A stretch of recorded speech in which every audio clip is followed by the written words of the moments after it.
Hi, this is W. Eric Martin at Board Game Geek News. I'm here with designer Richard Garfield, designer of Robo Rally, Pecking Order, and something else. King of Tokyo is one of your other big designs. And you are here to show off the first expansion, Power Up, for King of Tokyo. You did a fantastic podcast that talked about the development of this. I don't know if you could summarize it a little bit, just sort of the issues that you were looking for, I guess, with the base game, what was successful and that you wanted to carry over in the expansion. Sure. From the beginning with the expansion, what we wanted to what we wanted to get was having the monsters get special powers.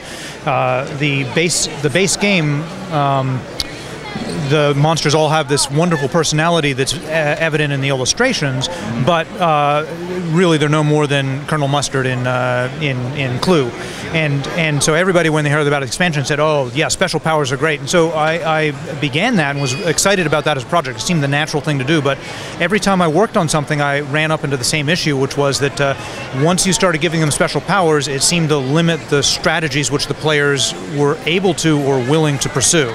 And so that seemed like a lame thing to have an expansion which reduced the amount of strategies. It added to the flavor, but it wasn't paying for itself. It wasn't making it a better game, in my opinion. And, so I know you talked about having these 3 tracks of development, I guess, or advance in the game, right? Because of course you win on points, you win by eliminating people, but you've got different ways to go about doing that. Right. The 3 main tripods of play I see is going for victory points, going from economically, going for energy, and then building up a way to get victory through that, and then killing all the other monsters. And the most exciting games I play have some combination of those. Like somebody wins by victory points, but there's somebody eliminated along the way, and that sort of thing. And and so once we started adding personalities, it seemed like people would sit down with some guy and say, "My strategy is to eliminate everybody," and they were disappointed when they couldn't do it, and also the game just was less fun because they didn't really feel like they had the option to go somewhere else. Because you have to live on the die roll as well in terms. Yeah, so King of Tokyo, a lot of people have this negative reaction to dice, and recently I've begun to think about that as dice have this bad reputation because. So often they're used as a fail-success mechanism, and you roll the dice and either you make your point or you don't, that sort of thing. But there's also this sort of rich history of dice being used as I've got a bunch of options and the dice tell me something I can do, and I can fight against it or I can go with it. And yeah, this expansion sort of attacked that and made it more of was in the process of development making it more of a fail mechanism rather than an option mechanism. So I wouldn't be talking to you, though, if I hadn't solved that, at least in my mind. That's right. And we've concluded this. There is no expansion. We're done. There were a number of times when I was saying, "To hell with it, the monsters are all going to remain Colonel Mustard." So what I've got here is 8 evolutions, and so these are Cyber Bunny evolutions. And so what you do is you begin with these face down. And so the game, when you roll, and now during the course of the game, when you roll 3 hearts, you pick one up and you've got a little power. Okay. So now all the monsters have strengths and weaknesses because Cyber Bunny's set of evolutions is different than everybody else's. But you have to roll 3 hearts to get them, which means that that you could finish the entire game without rolling them. You could use that as a strategy. You could open them up, or you could let the dice steer you either to opening them up or not. And my experience with this has been now that people still feel like they've got a lot of flexibility in the strategy. You can play Cyber Bunny, who's this one is oriented towards the economic mode of play, but you could just win straight out through victory points or go attack and begin pursuing this later. And that's basically because not everybody exposes all their powers and they don't know when they're going to either. So you mentioned Cyber Bunny. What about some of the other characters? What are their personalities? Sure.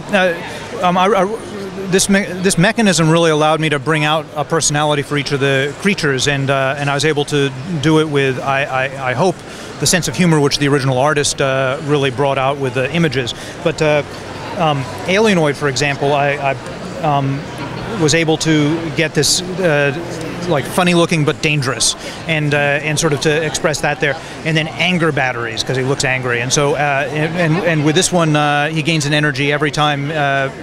for each damage he takes on the current turn. So after you do a bunch of damage to him, he plays anger batteries, and his batteries are charged. And then there's some sarcasm here, like superior alien technology, which allows him to purchase goods at half price, but they're shoddy and they go away after a little while. Okay. And so exotic arms is this gigantic weapon, but it might blow up in his face. And then a little more sarcasm with precision field support. You get sort of a random upgrade. And so this was all building the personality based on what the artist had already done, sort of bringing that out. Yeah, building the personality based on what I saw in the art and what I thought the game needed. So for instance, the Mecha Dragon is much more overtly is less humorous. It's got some like claws of steel, target acquired, which means that if he's got you targeted, that even if he's doing damage to somebody else, he'll be doing damage to his target. Programmed to destroy. You can sort of see his flavor coming out. We got the new Panda Kai. Panda Kai has a bunch of fun puns like bamboozle and bare necessities. Yin and Yang, which allows you to flip your dice over. One of my favorites, eats, shoots, and leaves. This one, you can only play it on the same turn you take Tokyo, but then you discard it to do an extra damage. So you shoot, you gain some energy, and then you leave. And then so Tokyo is left empty. So. The king is very good about taking Tokyo and getting away from Tokyo, which sort of justifies also his name, the King, and King of Tokyo. And it seems in general like there's no limit for what can come in here. I mean, I don't know if there is a limit, but it seems like as long you start looking, you explore a space, and then you dig things out and you find what's possible in it. Well, that's it's been amazing to me how a game with a reasonable set of combinatorics just can provide unlimited variation. With Magic, which would be sort of my main example of that, when it first came out, I thought this was good for a few sets the size of Magic, but then we start running out of things. But obviously that hasn't happened, and it hasn't happened in ways which I never expected. It's like people will come up with, as they understand the game better, they come up with new ways to tweak the strategies and play with the strategies, new things to do within the game. It just seems like an endless fountain of possibility, and I just think that comes from a robust combinatorial framework. Right. Well, and of course, the various spin-offs and everything that is derived from that. I mean, there's Magic itself, which is now 19 years, I believe. It's been a while, yeah. But then everything beyond that, you even have the entire deck building field, which seems to owe things back to Magic. Which some roots there. Yeah. So it's certainly the deck building has been a real pleasure for me to explore. It's got some roots in trading card games, but it's obviously brought a whole bunch of original stuff to it, and I find it very exciting. Now, one aspect of the cards that it's mentioned in the rules as well is that there are faction markers on the cards, and it just casually mentions in here that, oh, this can come and play in the future tournaments and expansions. Now, okay, clearly that's a huge hint at possibilities down the road. I mean, when you're developing a game like this, how many possibilities are you developing at a time? Is it just you're trying to pin certain points in space on what's possible, or do you just you take everything that comes and then try things out? I try a lot of different things, and then I try to rein out a large piece of territory for future growth. When we were playing around with this mechanism, we were talking about a lot of different methods of drafting off these powers to sort of make it a little more. Then the guys, of course, have less personality, but you've got a little bit more customization, and so the idea of putting up faction markers here was to make it so that there are some strategies which fit in certain classes of monster, and so to put a little bit more control to the development of the game. Now, one other project you're working on now, just recently announced on Kickstarter. I know it's already passed the $100,000 funding mark, is SoulForge, which is a digital collectible game. I think that's the proper terminology. I think that'll do for now. Yeah. That you are working with Gary Games and Justin Gary. Yeah.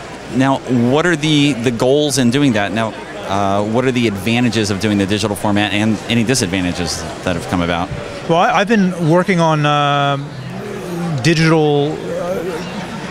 I've been working on trading card games for as long as it. Gen Con attendees.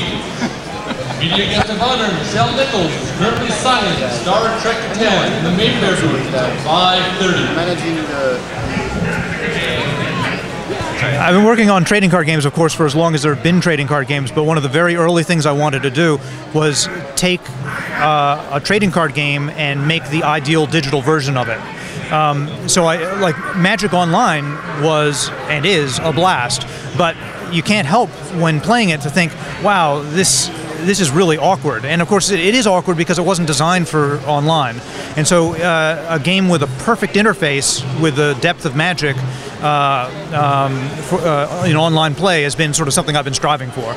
Now, that's always been out of reach for me because people couldn't appreciate the revenue model or the platforms weren't right. But these days, right now, with things like iPads and then Facebook and so forth, this lower this more board game like electronic media is becoming much more of a reality.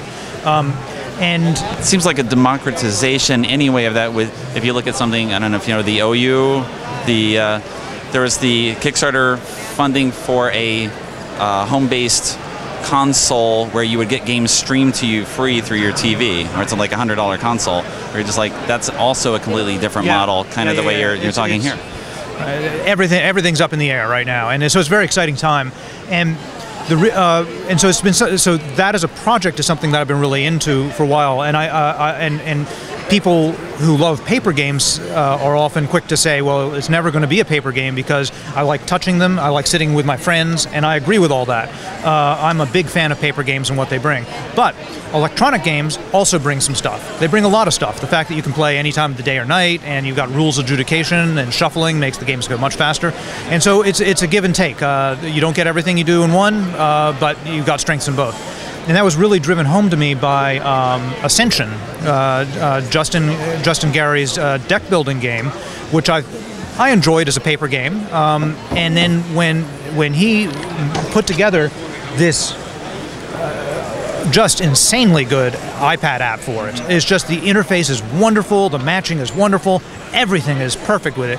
It was like it just brought it to a new level, and I appreciated the board game more and really enjoyed the electronic version. And that really is the start of why I began working on SoulForge with him, because I knew he could get he could be a good partner in game design because I really like the design of Ascension, and he appreciates my game design roots since he's a former Magic Pro champ, and I knew he could get the electronics done because he had with Ascension. So there are the roots of SoulForge. And the advantages of the digital. I know one of the aspects that's featured in the Kickstarter description is just the ability of things to change within the game as the game progresses, which you cannot do easily with paper. Was that something that came about naturally, or was that already something you were thinking about as what's possible? Many times over the last 10 years, we've sort of brainstormed what you could do on electronic platform that you couldn't do in paper. And of course, we can't do them all because the game would be a mess, or maybe we just haven't, we can't just pile that much on and still end up with a cohesive thing yet. Maybe in 10 years they'll be able to. But that the fact that the cards could change in ways that they can't change as paper games is definitely a plus. And we've also taken that and tried to put it into the paper games, the most leveling up mechanism in Magic. Exactly. Where we have that. Exactly. With Magic, there's been many mechanics.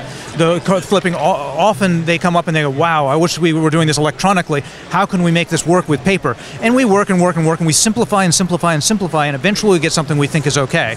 With the electronic, of course, you don't have to simplify, or at least you don't have to simplify in the same ways. You can, you're much more flexible. So with SoulForge, we've got these cards which we have simplified. They're very simple. The first time you play them, they're level 1. And the second time you play them, because you go through your deck very fast, they're level 2, and the third time you play them, they're sort of at their uber level, they're max. And so when you look at the cards, you can sort of go through the evolutions. There's 3 for each, and you'll begin out with a dragon egg, and then you'll have a hatched dragon, then you have an older dragon, and that's the sort of progression you see. I assume you can do that with any. Of course, you can have deteriorating things as well. You throw an unstable mutation on there, and now all that stuff is handled for you automatically. It has to be a huge benefit.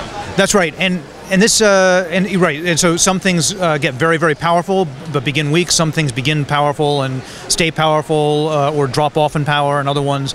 And so you've got all these different arcs to work with. And in fact, this replaces our usual casting cost. Most of these trading card games and even deck building games have some sort of cost mechanism. Our cost mechanism is how the component changes over time. And of course, you have to be very careful with a mechanism like this because it's still, even though the computer is doing so much, it's still cognitively very expensive for the player because they sit down, they have to understand not just this one piece of paper, but they've got to sort of understand how it evolves. But we think that it's worth it, and that players will get a lot out of that.